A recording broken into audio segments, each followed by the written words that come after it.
All right, hello out there. Hopefully, unlike last week, you can actually hear me this time as we start.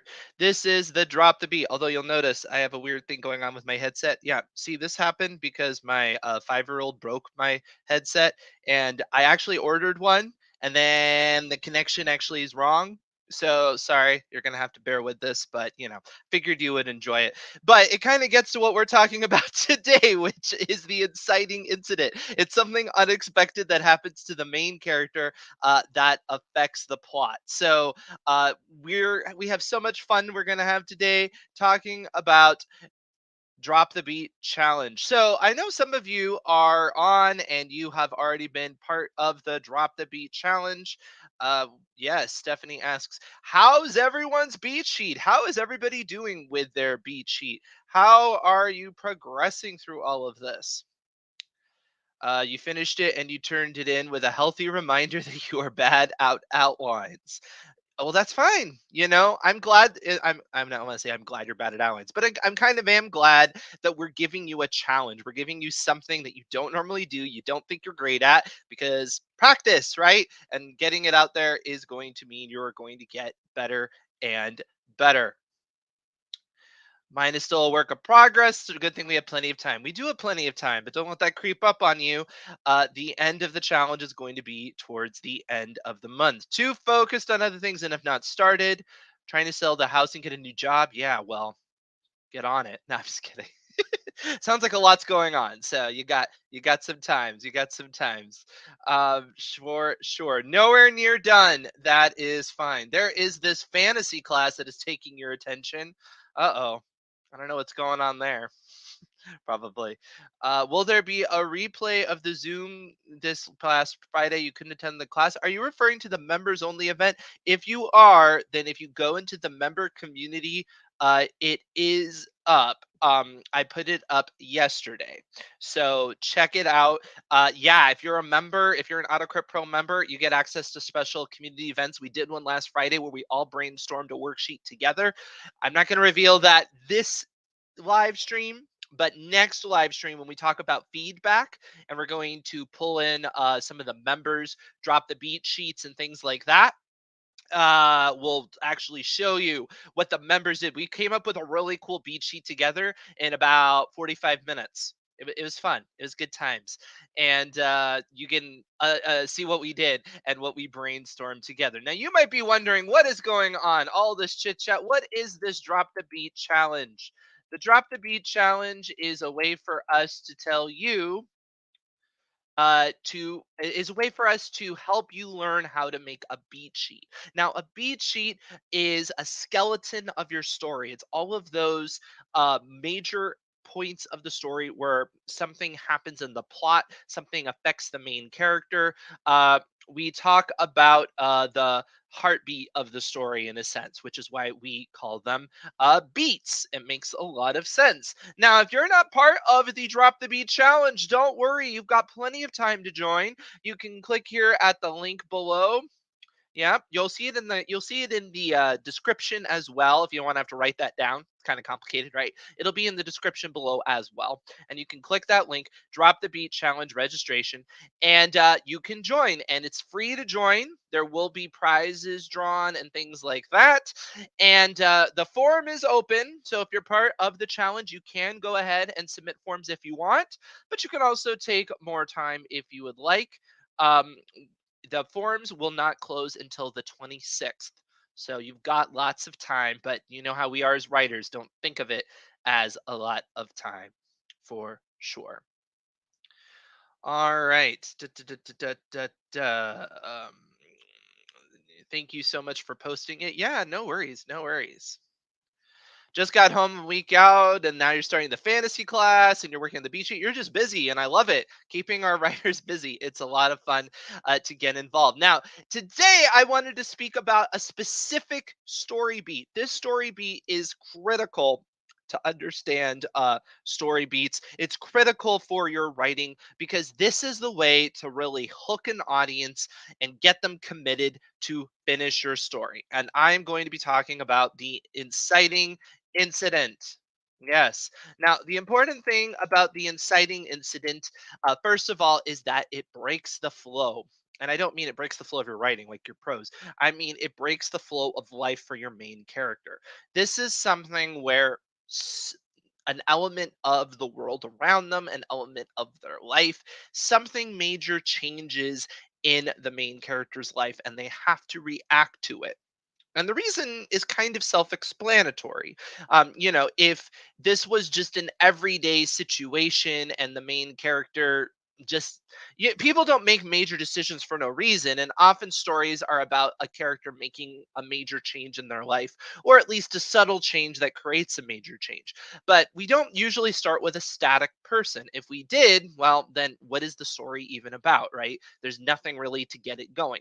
So often there is an event, an inciting incident, that actually starts this off. It breaks the flow, it creates a new framework for the main character to experience. So I'm going to give some examples of inciting incidents because this is something where you got to put those meat on the bones to fully understand it. And it's also a great way to brainstorm. Now, the inciting incident should happen at least by 25% into your story. So I give a percentage because it's not going to be a specific page count based on your word count, right? It's not like a screenplay. Screenplays, they can be like, it's on page, what, but because screenplays tend to be similar lengths. But you want it to be around 25% in your book at the latest. Now, that doesn't mean it has to be as late as that. You can start your story with a very quick pace where immediately the main character is making a change. One reason why you don't want to just jump too close, too fast into it, though, is because we do need to see a little bit of what normal looks like to the main character. Otherwise, we can't see the impact of all of these things happening, right? So, one thing you can ask yourself if you want to, if you're kind of stuck or if you're just thinking about ways to get your story started, is what is the best thing that could happen to the main character? Right? You don't always have to start in a bad spot. It could be that the story starts in a really good spot. I'm thinking of, this is kind of a random example, but the Disney movie Blank Check, right? The best thing that could happen to the kid is he gets a blank check. He gets all of this money, and then he ends up on a crazy adventure because the money belongs to some criminals and all this stuff. Hijinks ensue. So the story actually begins with seemingly what's the best thing that could happen to the main character happening to them. So this is something you can think of. Of course, you can also think of the opposite. What's the worst thing that could happen to the main character? This is a little bit more common, and that's because uh, the first really only works in a story where what the main character wants is not really what they need in life, right? This works because the worst thing that could happen probably is the worst thing that could happen no matter what. So this could be, the person loses their job, the person, somebody important dies in the main character's life. Uh, they find out something really horrible is going on, etc., etc. You can start here, and then what you would have is the reaction to it, right? So if the main character loses their job, well, then they get to decide what to do about it. Do they just kind of shrivel up and become very scared, or do they use this as an opportunity to maybe go out on some sort of grand adventure? You have you have a lot of possibilities. They put on 25 pounds while on a diet. Yeah, exactly, right. That's actually really common. It's the one of many attempts to accomplish something that has gone badly, right? So, like, sports stories are often like this. You all know the underdog sports story, right? Often you start with a major failure. So the character is all gung ho for this competition, and it's the biggest competition of the year, and they fail miserably, and they're heartbroken. And the rest of the story is them putting themselves together so they can win it the next time, right? Because essentially that is the worst thing that could happen. I'm saying worst, relatively speaking. Obviously, I guess the worst thing that could ever happen to you is you just die and then the story's over. But you know what I mean. I mean emotionally, like the worst thing that can happen, quote unquote. All right. So what are some other ways to do inciting incidents? Another thing you can do is you can raise the prominence of the main character. You can decide to make them more important. So, an example of this would be, I believe, if I'm recalling this correctly, Sleepless in Seattle. The main thing that gets the story started is the child convinces Tom Hanks's character to get on the radio and talk about his wife, and that kind of kicks the story into motion. It raises the prominence of that character. You often will see this in other stories too. It's like the fool. The fool is promoted, right? The fool triumphant is how it's described of in Save the Cat, this sort of plot line. But sometimes what happens is a character who doesn't normally end up in a prominent position ends up extremely prominent and noted. And so essentially that's kind of like the best thing that can happen to the character, or it could be the worst thing, but it's not really either of those things. That's why I put it in its own category, right? It's so contextual. But this is something you can do. You can immediately shift how the world views the main character. All of a sudden the main character is way more notorious in the world, right? And how do they react to that? That's something you can do as an inciting incident as well. Okay. Another thing is a change in responsibilities, kind of similar to what I said before, but that was talking more about a broader, notoriety and things like this. This is specifically they're given a new task to do. And this is not something they have the ability to maybe even say no to. You could maybe give them the opportunity to opt out, but you don't have to, right? Because they can still have agency even after they're given this. So this is for example, the policeman that ends up with a side character that they don't really want to have to work with, right? And so it's going to be a friendship story. It's a buddy cop thing. This could be somebody is shipped out to a country by by an employer, and they don't really want to go there.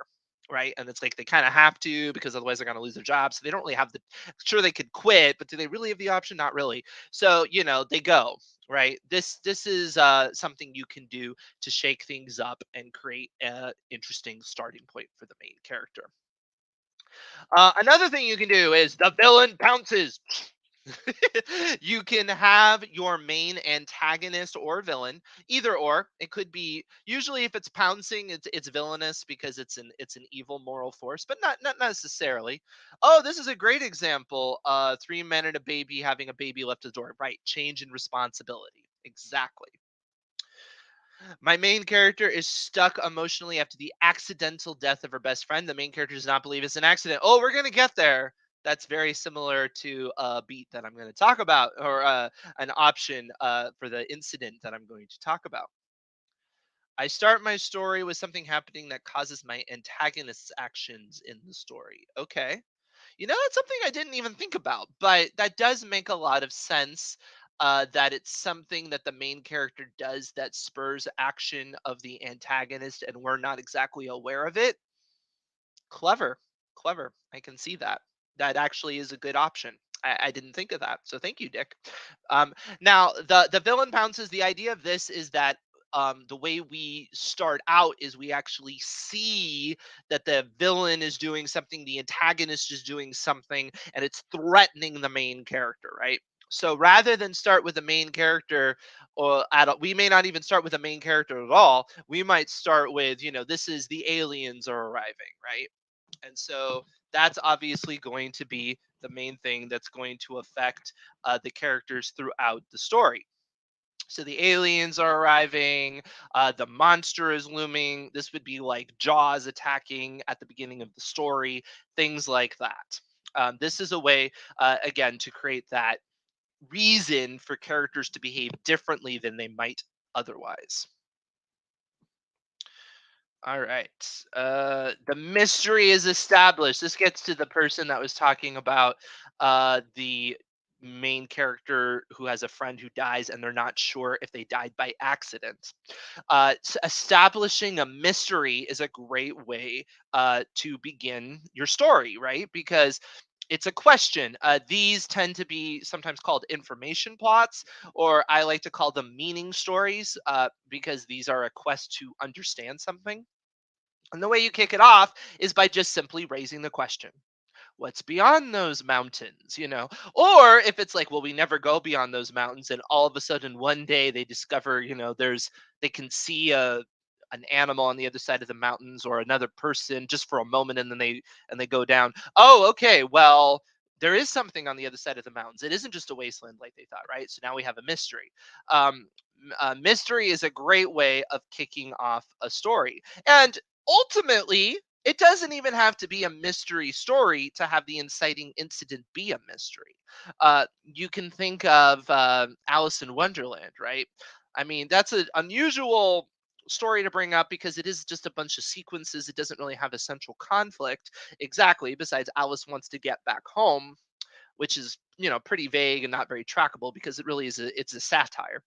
But the way it kicks off is that Alice is just wondering why a rabbit is dressed up and walking around and what the rabbit is late for, right? It's just a basic mystery.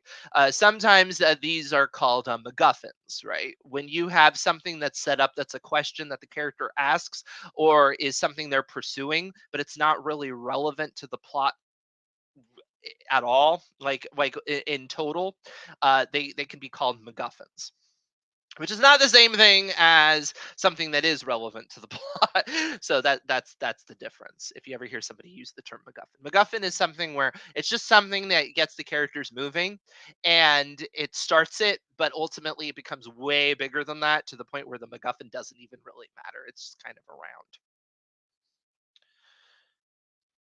Combining change in responsibility with mysteries established equals an accidental detective story. Exactly. Yeah, you can combine and contrast all these and whatever and create all different kinds of options. I'm just trying to get into this because ultimately the main point of the inciting incident, right, is we are changing the perception of the world for the main character. We're making a change in their life, and this break of the status quo is that promise of the kind of adventure we're on.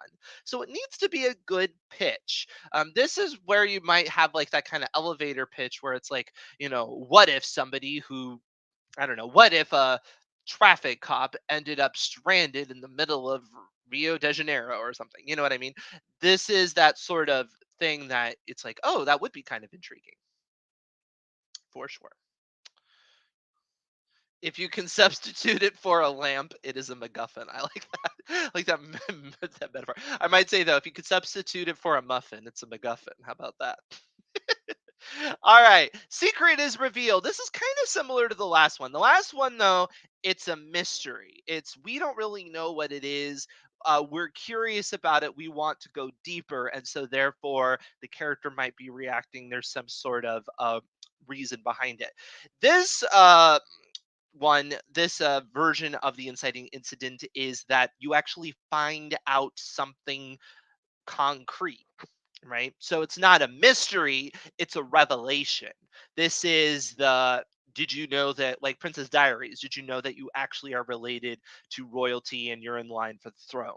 Or, a lot of fantasy stories, did you know that you're actually the chosen one? Things like that. Secret is revealed is a big way of getting the story started. And again, the promise of it, how you execute it and make it compelling to the audience, is depending on what that secret is. Princess Diaries, the whole premise is based on, can an ordinary girl become royalty in a foreign country she doesn't even know? That's the promise of that premise. And so the fact that that secret was revealed, well, that's a pretty meaty secret. It's compelling. It pulls us through. And so yeah, if you're gonna do this sort of big reveal secret, keep in mind that if this is really your inciting incident and this is not just kind of related to the inciting incident, you can have multiple things that go into an inciting incident. But if this is the major thing, then it needs to be important. Now, to Jim's point, there are a lot of chosen ones. Yes, this is a bit cliche. You've got to be careful with the chosen one because it's done so much. The other problem with it is that if the secret robs the main character of all agency, it can feel a little bit like you're just kind of along for the ride and the main character is not pushing forward. And we all prefer people who push forward. We generally don't like people in life. Well, this sounds kind of harsh, but the kind of people we tend to be attracted to in life are the people that are taking life by the horns. They're pushing forward, they're making progress, they're doing things. The kind of people that just allows life to happen to them tend to be the sort of people that kind of weigh us down, and we have to kind of help out, and they're not the people that we often prefer to spend our time with. And if you're talking about entertainment, which is what books generally are, we want it to be the best type of person, or the person we would prefer to be around, which is somebody who's driven towards something, somebody who's motivated something, somebody's moving forward. So if you have a big secret that kind of levels the main character, and it's like, yeah, everything in life has been laid out for you, that can be a little awkward or not as compelling. It can be harder to get into that. Because also, to a certain extent, we read for escapism.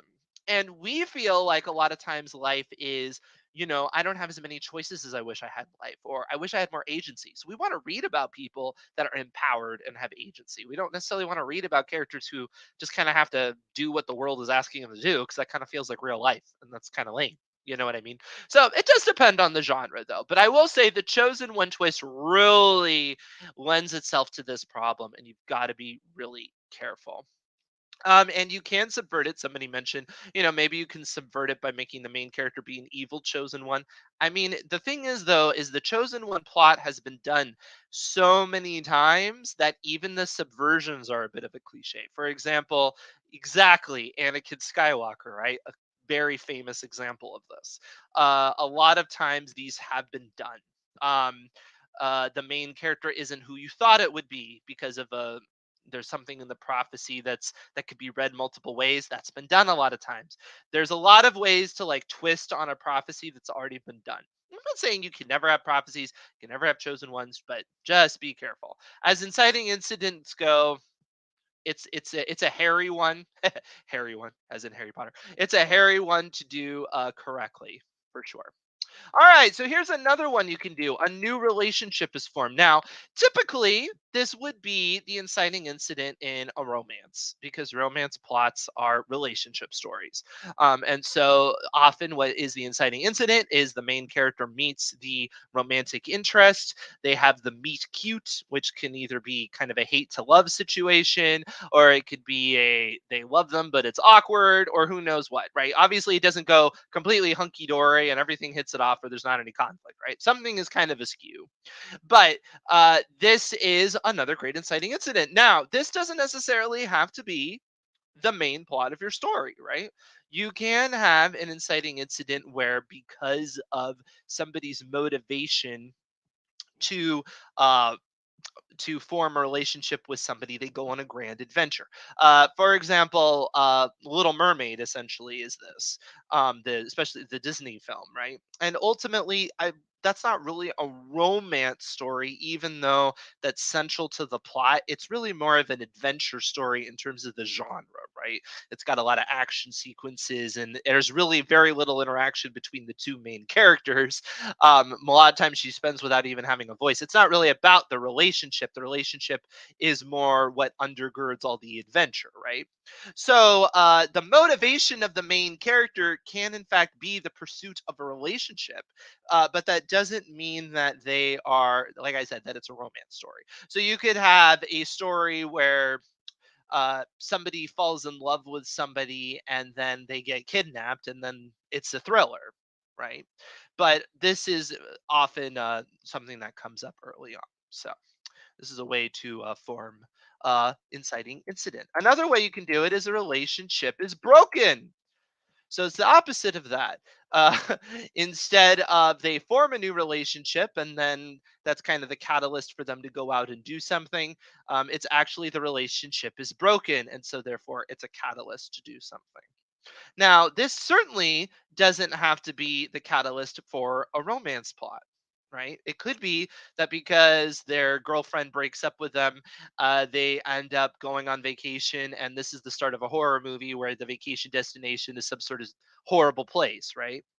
Um, but it's just the catalyst to get the story going.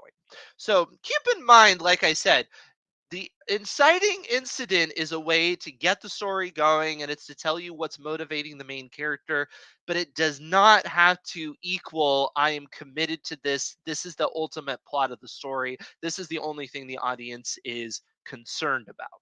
right? This is just what's motivating the main character at the beginning. Now, the way you really put it all together is that the inciting incident goes through with the call to adventure, right? Which is their reaction to it, and because of it they make some sort of major change in their life, and that's where you really seal the deal in terms of hooking that audience and getting them involved. For example, let's go back to my horror example, right?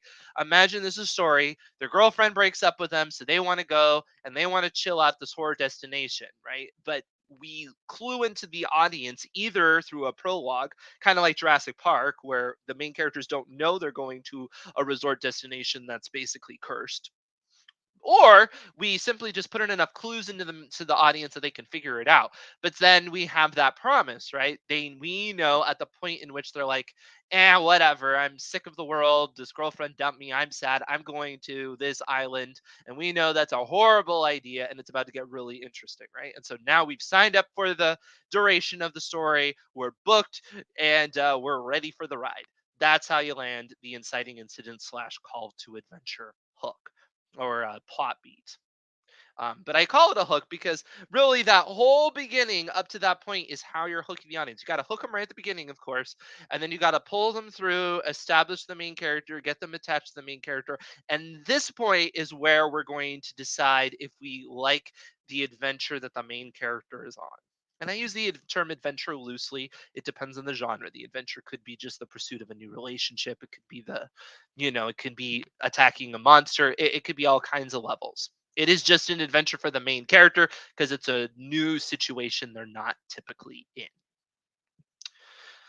So, another way that you can create an inciting incident is to force your main character into making a major moral decision.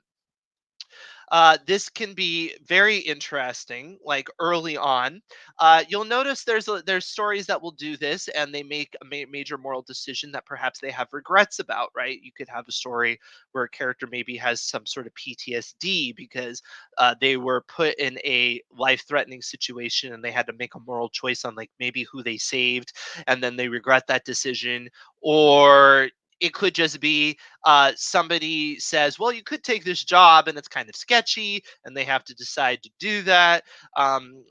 Indecent proposal is like a very famous example of this, right? With the literal indecent proposal, which is the major inciting incident of that story. uh, these sort of things can get the plot going. And again, this doesn't have to form the entire plot of the story. It could be that once that character compromises themselves morally, it sends them off on adventure and it goes a bunch of different directions. Or it could be the smash the like button. I like that. Thank you. I appreciate it. But so it could be that they morally make a bad decision, and so therefore it puts them on adventure. Or it could be they have to make a strong moral stance, right? And then that sends them on an adventure. Maybe because they morally do the right thing, it creates the catalyst for something, right? And then they have that call to adventure and it beckons them to make the next move, right? But again, it does not have to be the central conflict of the story. It is just a great way to get it going. The one really great thing about this sort of inciting incident is that it tells us a lot about the main character's moral state at the beginning of the story, and getting a clue into that is helpful, especially if it's interesting. I mean, if it's going to be one of those moral decisions that basically everybody would agree upon, no, that's not going to be super compelling. But if it's one of those nuanced ones where you get kind of into a moral gray area and the main character has to make a choice and we're not even quite sure if they're right or not, or things like that, can be really compelling, because then we're like, "Ooh, how's this going to play out?" Because I could see it either or, right? And I want to see what happens next. All right, so that was a little bit about inciting incidents. If you have questions about inciting incidents, feel free to drop them in the chat. But I want to talk a little bit about the Drop the Beat challenge in case you're not part of it. Again, you can sign up right down here. Boop, boop. Yep, Drop the Beat challenge registration, and there should be a link in the description as well. The way this works is you need to fill out a beat sheet with the beats that we provide. If you haven't seen that, Go back to last session where I talk about all the different beats that are involved. As soon as you sign up for the challenge, you will get a 200 beats to look at. I'm sorry, 200 prompts for your beats to look at. So if you ever get stuck in any of the beats, especially something like, inciting incident, call to adventure, or whatever, it will give you ideas on maybe what you could do in that beat, which it's a great document, a wonderful resource. So worth signing up just for that. And of course, you will also get in the grab bag for prizes on a regular basis. We're sending out emails, and you can check in, and you can win extra entries for prizes then. And of course, at the very end, we are going to judge the best entries of the beat sheets, and we'll give out some prizes based on that as well. Somebody stated that the prompts do not deal with the Act 2 villain items. Oh, did we leave that off of our prompt list? We might have to make a little addendum to that. Thank you very much. Apparently, we're very confident that you will be able to brainstorm your own villain beats as well. Now, oh, this is a great question. You can't fill it out. No, the beat sheet that we give to you, it's a PDF, and PDFs are really awkward to edit. I mean, you kind of can, but a lot of people don't know how to do it. So instead of that, what we recommend you do is you go to the form, and in the form, you have all of those sectioned out. So we have a couple of blocks for each act, and what you can see is which ones you should put in each bubble there, and just fill out that form. So you can copy and paste it in, work off a master document and copy and paste it in, and that's the best way of doing it. And so that way you don't have to actually work from that form itself. You lack rhythm. The submission form was changed and requires combining beats. It doesn't require combining them. We just have a combined spot where you can enter them. Yeah, we originally had like individual columns, but people were struggling because there was a technical limitation in terms of how much it was allowing you to put in. And also, I was like, well, I don't want to limit word count based on every beat, because some beats might need more word count than others. I want people to have more wiggle room than that. So every section is like 3 beats, but that doesn't mean we want you to neglect them. Just put them all into that section, right? You don't have to necessarily label them. As long as you're getting the point across of those beats, then that's okay. The other thing too it allows you to do is if you want to move the order around a little bit, you can. And that is something that happens. Sometimes people, will switch things around, like the B story blowout and the disaster and things like that. Sometimes people move those around. And because it's not an exact science. This is a tool. That's the whole point. Now, another way that you can learn about beats would be to join our plot craft workshop. You can see right here down below. That is going to be next Thursday. So, not this Thursday, it'll be on the 22nd, and it'll be hosted by yours truly. And what we're going to do are a series of exercises. It's kind of similar to what we were talking about here, where we're going to go down the beats and we're going to look at all the different possibilities for the different beats, what they do, really go under the hood in a more nerdy, mechanical, deep way. So, if you want the real hard truth about a lot of these beats, the super detailed look, this is a great workshop. And at the end of it, you can submit your beat sheet for feedback. That is part of the Plotcraft workshop. Now, if you want to submit your beat sheet for feedback, but you don't really have the time to join the workshop, or you would rather not join the workshop, you can submit your beat sheets for feedback that you're submitting for the challenge, right? There will be some that will pull out for the live stream as well, but it's not going to be as detailed. You'll get detailed feedback. I'll go through line by line and give a detailed analysis of everything if you get that. And of course, it's completely optional, and it does not affect your ability to win or lose the contest. The contest. Let's see here. You can't find the email with the prompts. Are they posted on the website? They are not. It was through email, so keep searching. But we also are going to send out in that email sequence. You're going to get another one that will give you an opportunity to download that again. I'll also look for those emails for the form which to submit. So if you have any trouble with that, you can always address our support team, but you should be getting all of that through email. So if you have to search around, maybe, your email inbox sorted in a weird spot or something like that. The remix. Yes, the remix of the form. I love it. All right. So, that being said, we're going to be back next week and we will be looking at a live look at your beat sheets. And so, I'm going to pull out some of the ones that I find interesting. I'm not going to do it based on merit. I'm going to try to do it a little bit at random so we can see ones that are maybe more solid, maybe some that are less solid. Don't worry. I'm doing this in the spirit of helping everybody improve. I know everybody has to start somewhere, so I'm not going to get on here and be super snarky about it or anything like that. And to be honest, I've been looking at the ones that have been submitted so far, and they're very solid. I'm not seeing a lot of, ones that need a whole lot of work. So all right. So that being said, I will see you all next week for that live session. And feel free again to get involved in the Plotcraft workshop. Sign up for the challenge. Let the beatings commence. It's a little rough, but yes. And we'll see you around the AutoCrit community. And a little shout out to anybody who's taking the fantasy class. Hey, everybody, I will see you on Thursday. And we do have another fantasy class session next month. So if you missed out on this one, you can always sign up for the next one in October. We also have a horror class coming in October as well, but we'll have more about that later. Anyway, bye, everybody. See you around the community.